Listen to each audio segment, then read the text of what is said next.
On April 19th, DREAM.org held the first event in the Public Health is Public Safety campaign to change drug policy and encourage harm reduction in Kentucky.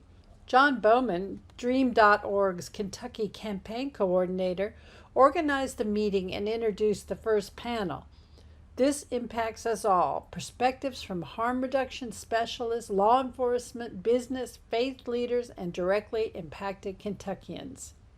Olivia Spradlin from Zero V, formerly the Kentucky Domestic Violence Coalition, moderated the first panel. Video will play shortly. So thank you all so much for being here today. The first question we have for the panel is for Jimmy, John, and Scottie. And that is, in your opinion, why has the war on drugs continued for so long? And do you think it has been effective? Why or why not?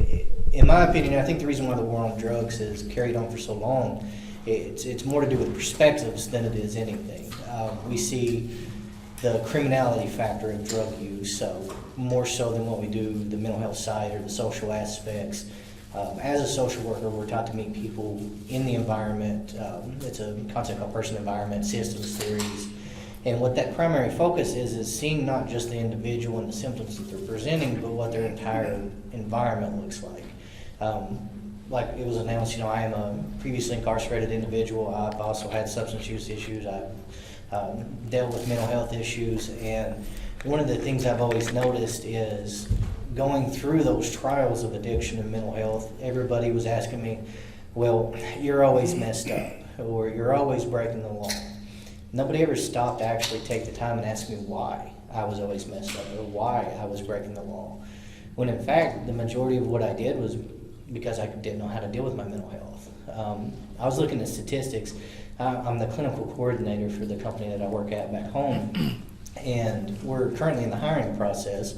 But one of the statistics I noticed on the ADC's website was that there's only 1,100 registered clinical alcohol and drug counselors in Kentucky. That's 1,100 people to service over 4.3 million people.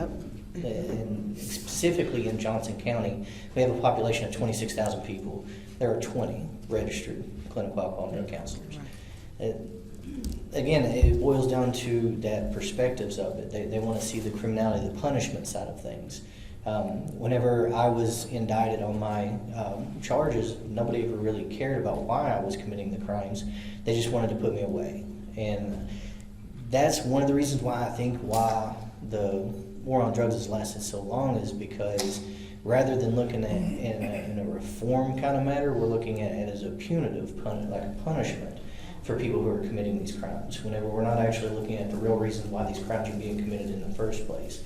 Eastern Kentucky, we all know we're a impoverished area. There's not much employment opportunities, and for a young kid who's coming back from Afghanistan who has mental health issues, selling drugs is pretty good looking at the time. Thank God I was able to come out of that, and I've come out of it pretty successfully. I am running a clinic back home, but unfortunately I'm not the average statistic. Most of ours, our current housing at the jails, we're overcrowded. You get 30-man pods with 60 men in them. It's not good, and I know that's across the state. And that leads me into the second point of why I think the war on drugs has lasted so long is because it's profitable. We've got private institutions, private jails. They're making money. Why wouldn't they do it? Plain and simple, business aspects. Next question was, is it effective? No, obviously not. They give me 5 minutes, but the answer is pretty simple. No, it's not. Otherwise, we wouldn't be here today. We wouldn't be sitting here talking in front of a room full of people about why it's not working. Mm-hmm. I prayed that the Nancy Reagan philosophy would work of just say no. If it did, she'd be the most famous woman in the world. And before you do drugs and before you commit crime, sure, that might actually be a thing, but that leads us into the other part of, well, what about prevention strategies? How many people in here actually was talked to in high school about a program called DARE? Just don't do drugs, say no. Okay, so what do I do when I have a wife and a 2-year-old child who's sitting at the house and we're starving because I have no money because there's no employment opportunities? What am I going to do? It's much more than just saying it. We got to actually be out in the community. We got to be doing it. One of the reasons why I agreed to come here. Plus, too, I owed Amanda a favor. She helped me out getting my pardon, so I told her I'd pay for that. It's all about networking in social work. That's right. And that's okay. I actually love doing things like this. This is my element. I always tell, you can ask my employee back in the back, I tell people all the time, I was blessed with the gift of gab. Been running my mouth since I was born. Now I just try to run it for something good. John or Scottie? I'll go ahead and go, and then we'll pass it on down.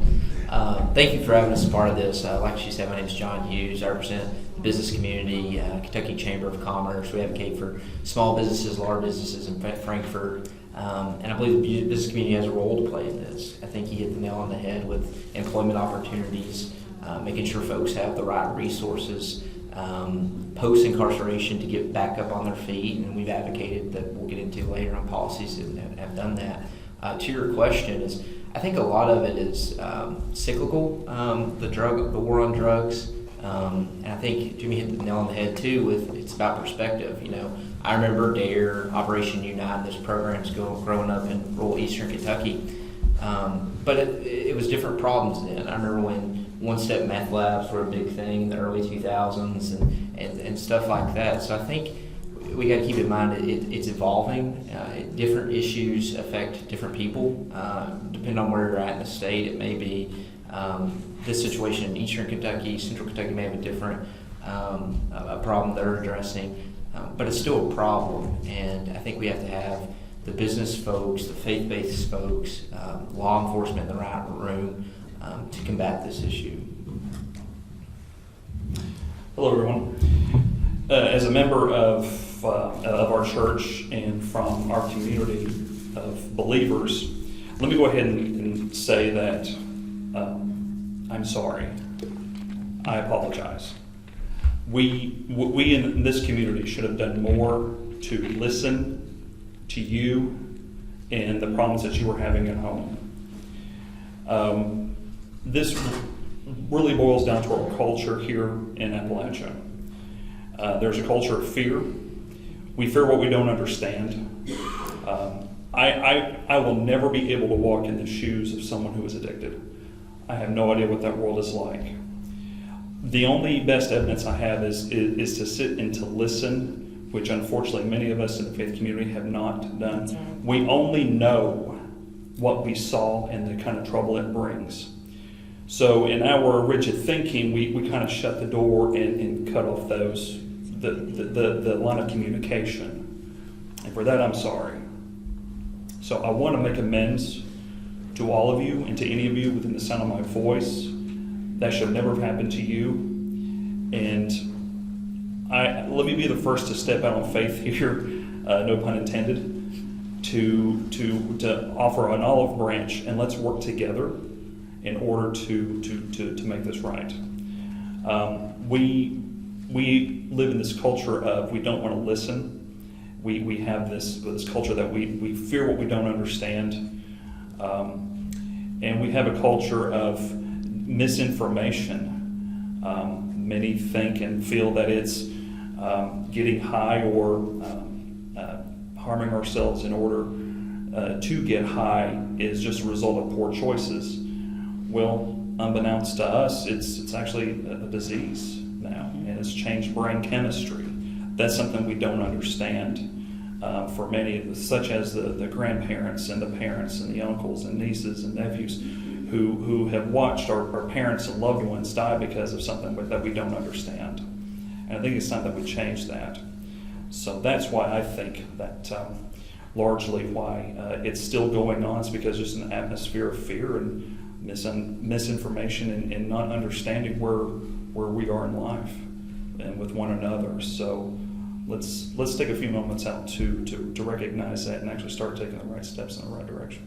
So. Thank you all for that. So many things that resonate. Do we want to, I think we're getting some reverb on the mic, so do we want to maybe turn that one off and pass this one and see if that helps? Is that a little better? Thanks. So the next question I have is for Shreeta and Patrick. What does harm reduction mean to you? What are some harm reduction programs that can be used to reduce the negative impact and the consequences of drug use on both individuals and communities?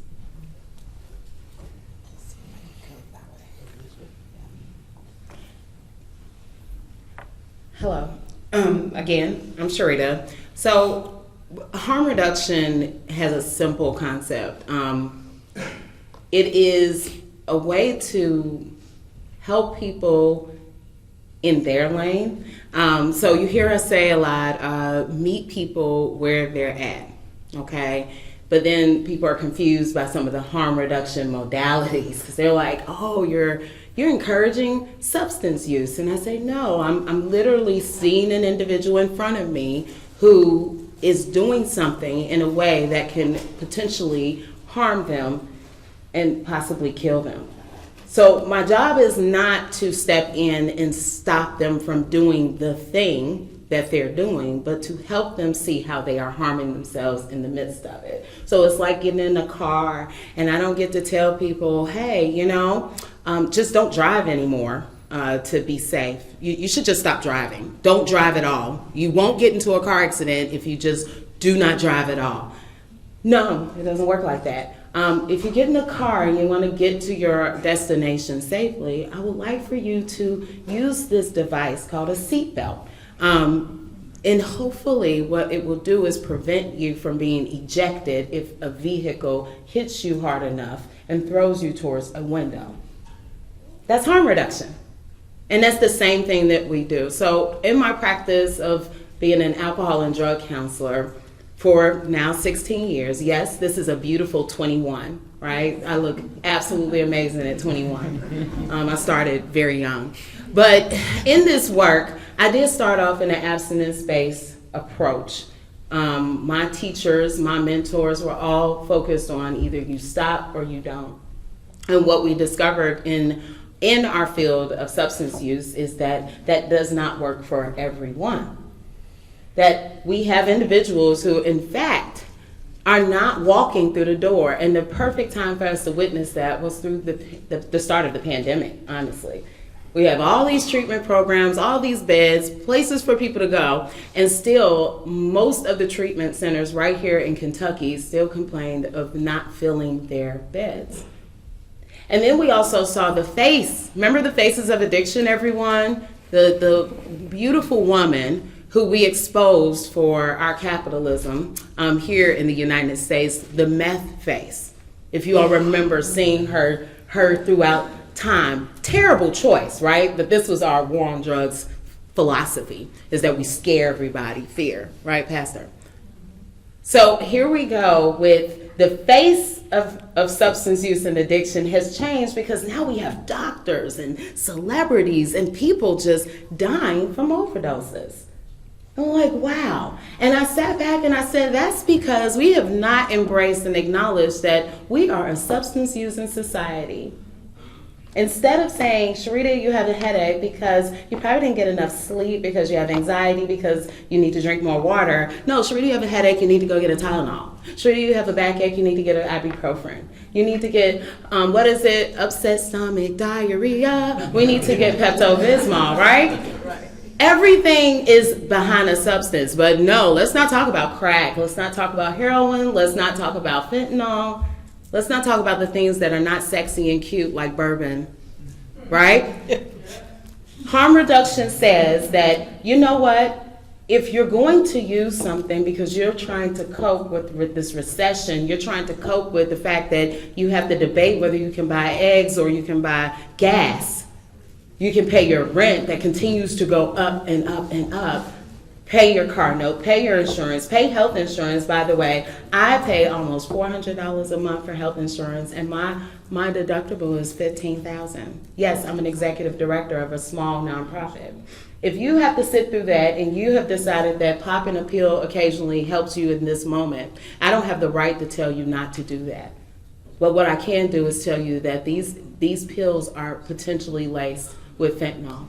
That because your prescriber is no longer able to prescribe because we started holding people accountable in this country, and they have had to pay back for their awful behavior, And they're not going to give you your medication at all because we're a black and white country. Now you go to the streets to get it. So we need to let you know that there's ways to test to make sure that you don't have this deadly poison inside of it. And then we have Narcan. And you know what? We don't want you to contract infectious illness like HIV or Hep C. So we're going to make sure that you have syringes that are sterile.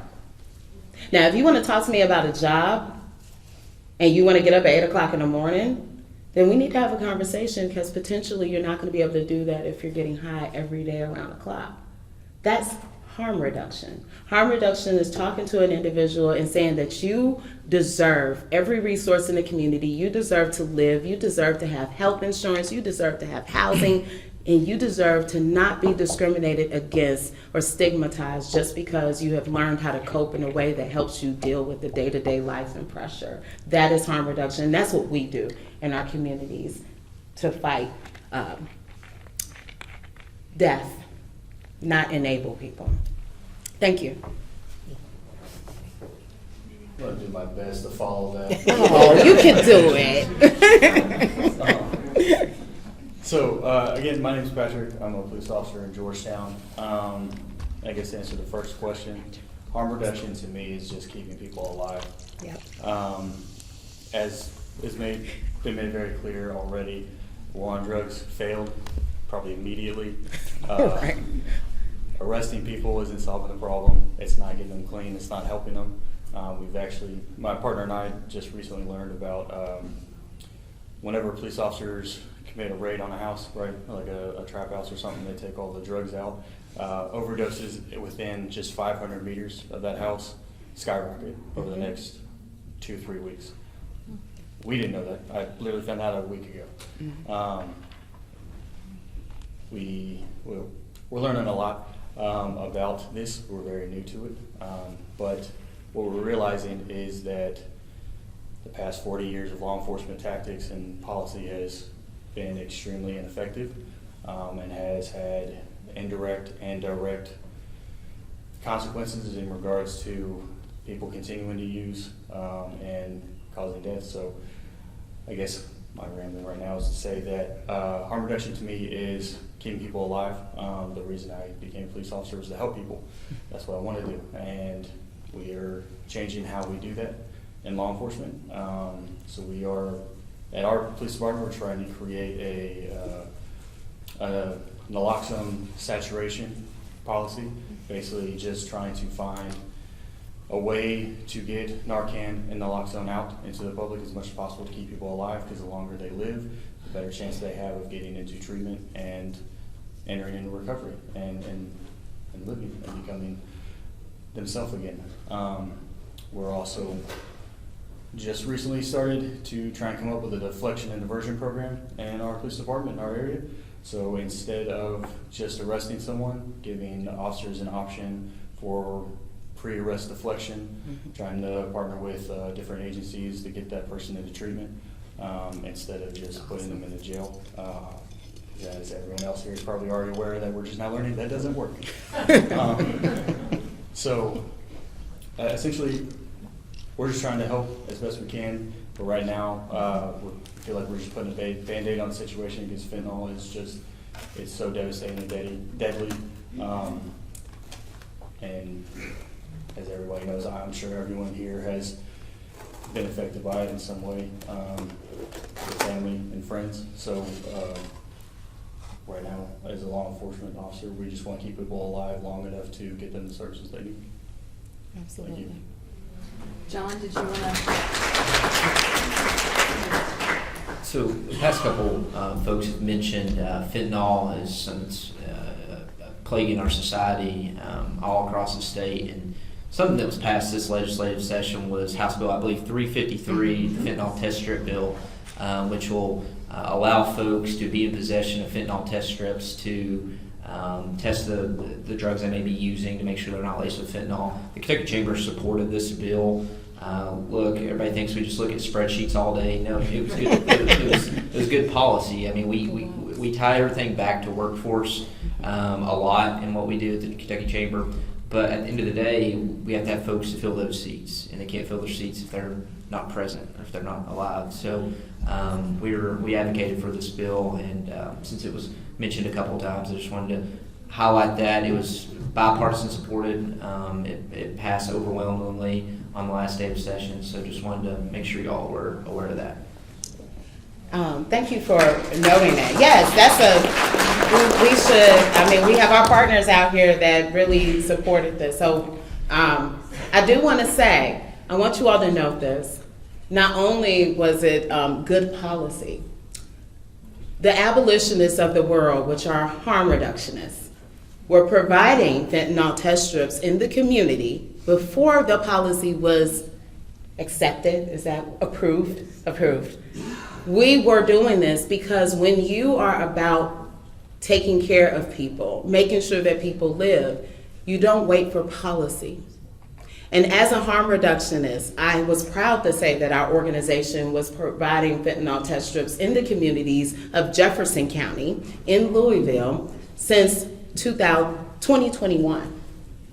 And we say that because it was under a program, and this is for you all to know, that when you get grants as an organization, when you are looking at trying to do something that's going to impact your community positively, do not be afraid to step in and say, I'm gonna make some good trouble, some damn good trouble, okay? We made good trouble, and look what happened. We weren't gonna sit back, and we weren't gonna stop, and people's lives were saved. We have the the statistics, we have the data to prove that what we were doing was impacting our community, and then we could pass that on to places like the ACLU.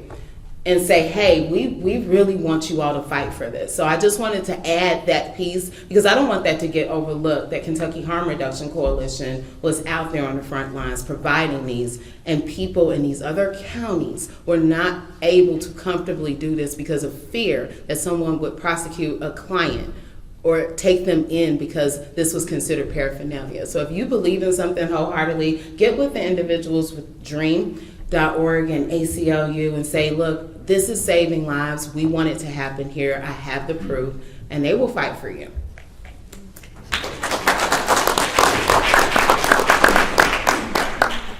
Thank you all. So I was not asked to answer this question, but nonetheless, I'm probably gonna give my 2 cents anyway. I work from a victims' rights kind of advocacy group with Zero V in terms of advocating for survivors of domestic violence and their rights. And we see such a huge overlap and correlation between substance use disorder and survivors of violence. And so the folks that we work with have already lived through so much trauma, and to kind of re-traumatize them by responding to substance use disorder as really anything other than, you know, a medical kind of treatment, it just really perpetuates that. And I think at the end of the day, for us, harm reduction really comes down to recognizing the humanity and the worthiness and the value in folks who are using substances.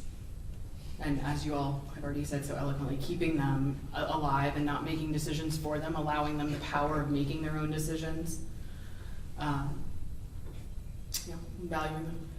So I have one more question on here that is for all of our panelists.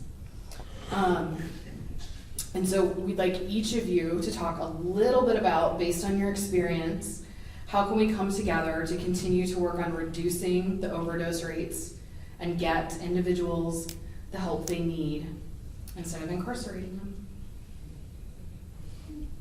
Does it matter who goes first? Okay. That's it. All right, so again, I'm a big proponent of the perspectives theories.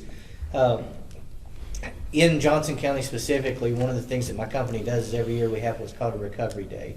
At this event, we have food, we have games, we do a little bit of everything there. But we don't just include people who are in recovery. We invite the fire departments, we invite the police, we invite the city council. And the whole premise behind it is to show that we do recover. We're not all, going to be out here robbing your cars when you're not looking. The police aren't going to just randomly run my name for a warrant. I mean, unless, of course, I'm doing something, then they might do that. But, at these events, it's about the community's perspective of who we are. again, the 9 times out of 10, when somebody out in the community runs into me, they don't see me as a drug addict. They don't see me as a convicted felon. They don't see me as somebody with a mental health disorder because they don't know me. They just see what I'm presenting to them. Yeah, sure, I take these long sleeves off. I'm covered in tattoos. Sure, if I got short sleeves on, you might think I might have a little bit of a criminal record. But at the same time, you don't really know me. And again, that perspective thing is nobody ever stops to ask any questions. We just assume these things. So I think that the best way that we can come together is honestly just by coming together, having community events, getting the city council involved, getting Chamber of Commerce involved, everybody. Like, Shreeta, I would love to have you come to Johnson County and talk to our city council about harm reduction. Is it 3 hours away? No, it's actually 20 minutes down the road from here. So Halfway there. Right, but my whole point to that though is we actually tried to have harm reduction come into Johnson County, and because of we'll try to be as politically correct as I can here. Because of certain individuals, it was not passed through the policy levels. You did good. So, yeah. It's a little hard for me because, again, I'm very passionate about this subject because I could have very well have been a whole different statistic. So, again, just coming together, that's the biggest thing, and being present in the community. Thank you. And I'll come. 3 hours. Our platform with Kentucky Harm Reduction Coalition is Engage, Educate, and Empower. I spent my first year, I joined Kentucky Harm Reduction Coalition January of last year, and it feels like 25 years have passed. I've learned even more how separated we are, not just in Louisville, but the 120 counties that are here in Kentucky. The counties operate like little states. It hurts my heart to know that harm reduction is not accepted in a brother and sister state. It's like in one state, I was literally at a round table event in a county talking about this, and they aren't allowed, they have so many restrictions around what they can do. And we're talking about the solution. So when I see these rooms filled with your faces, people who come to this with passion, I urge you to engage your communities. Your community is your neighborhood, the people on your block. I encourage you to go out to lunch and go out to dinner and do what I do. Talk about it. My friends were ignorant to the things that I do in my work. At one point, they thought I was just like this super volunteer somewhere. And I was like, really? I do have to pay bills. But what we started doing is I started making my work a part of my life. Educate the people around you. The people in your community includes your stores, your grocery stores, your liquor stores, because there's plenty in all these counties. It's interesting, we don't have a lot of like roller rinks, and we don't have movie theaters, but you definitely have enough liquor stores. Something to think about if you want to help people with sobriety. All right? Empower the communities that are around you. We should hear less and less of people saying, I'm not allowed, I'm not permitted. You are the community. You're in your community. Talk to the schools. Ask the questions. This is what I spent a lot of time doing, and then I have individuals like John reaching out for me to come speak on a panel, or I have the Georgetown Police wanting to communicate. All I did was start talking to everybody, and I guess everybody started hearing about my talking, and this is how it happened. So you can do the same thing. I'm just a little girl from the south side of Chicago, really. That's who I am. But I bring that same energy. If we want a solution, we have to communicate, we have to engage, we have to let down some of these walls. We can't help each other if we're angry all the time, you guys. I'm angry. I am very angry. I'm angry at our systems. I'm not angry at you. I'm angry at the people that keep us apart, that separate us, that tell us don't like each other, that tell us we hate each other. Look where I'm sitting, you guys. There's a big, look at this, look at the table. There's people who don't like this. A black girl sitting up here with what appears to be, because I don't know your background, white males and a white woman. who's moderating. But this is not what people are used to, and they do not like when we come together and say, you know, in fact, we actually agree on something. There you go. Now, there you go, system. Here, now make it make sense. All right? So, we have to do more of this. Because guess what? Guess who? Our community. It hurts each one of us. Somebody in our background is hurting. It is not one color, it is not one ethnicity, it's not one group, it's not one person in the LGBTQ plus community. It is all of us, and it impacts all of us. So we have to do a better job at setting up platforms like this so people can say, wait a minute, they all agree on this, maybe we can too. That's the solution, okay? It's not that. It's actually magical, because this black girl brought some magic up here. Thank y'all.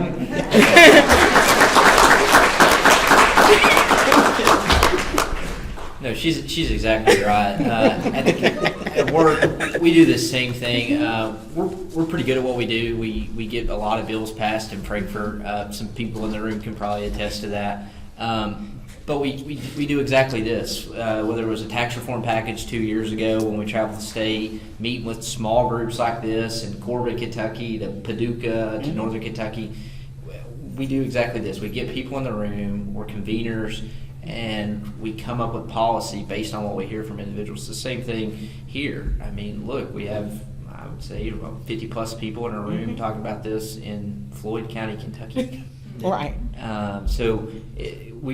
Conversations like these need to be had all across the state. We need to set realistic goals and then just cultivate relationships with the folks that can change and create policy. And I think we're off to a pretty good start if we continue these partnerships. Yes. Yes, I agree. Somewhere all this, there's going to be a mic drop. So I don't know who's going to do it first. Again, I 100% agree. We need to change the culture. Okay, we need to go from a culture of fear and misunderstanding to one that is open and honest with ourselves. This is never going to change, guys. This is never going to change until we do. And the whole church said amen. Amen. Nothing is ever going to work in our lives until we do.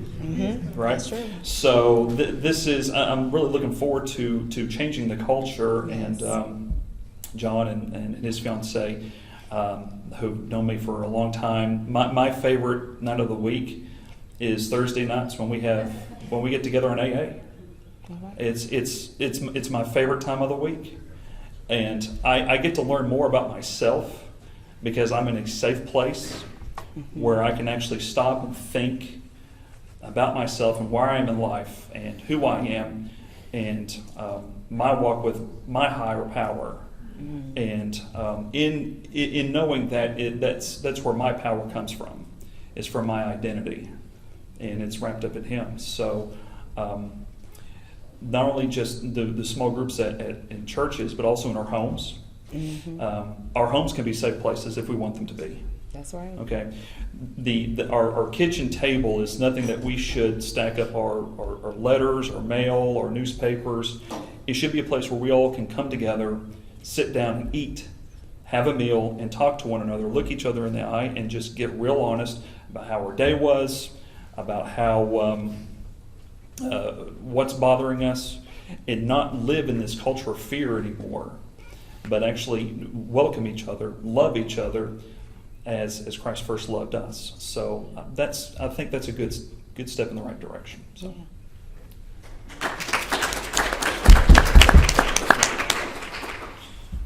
So a lot of stuff that we're trying to do in Georgetown with the law enforcement community is a lot more harm reduction stuff, and basically we met with Miss Shreeta, and we're gonna basically just kind of copy what she does. It's okay. Because if you haven't noticed, she's pretty awesome and she's great at what she does. Thank you. So we're not going to try and reinvent the wheel. Another thing that we're going to try and do is partner with maybe an organization like Dream.org and John Bowman to develop the deflection programs, which is I kind of mentioned earlier, but keeping people out of jail, out of court, and getting them the help they need, because law enforcement are in a unique position to where we're usually responding at someone's worst moment, at one of the worst points in their time of their life, and we can make a positive change in that, hopefully, and that's something we're going to try and develop and go from there, and just continue on what you guys have already been doing. We're kind of late to the party, but thank you for having us.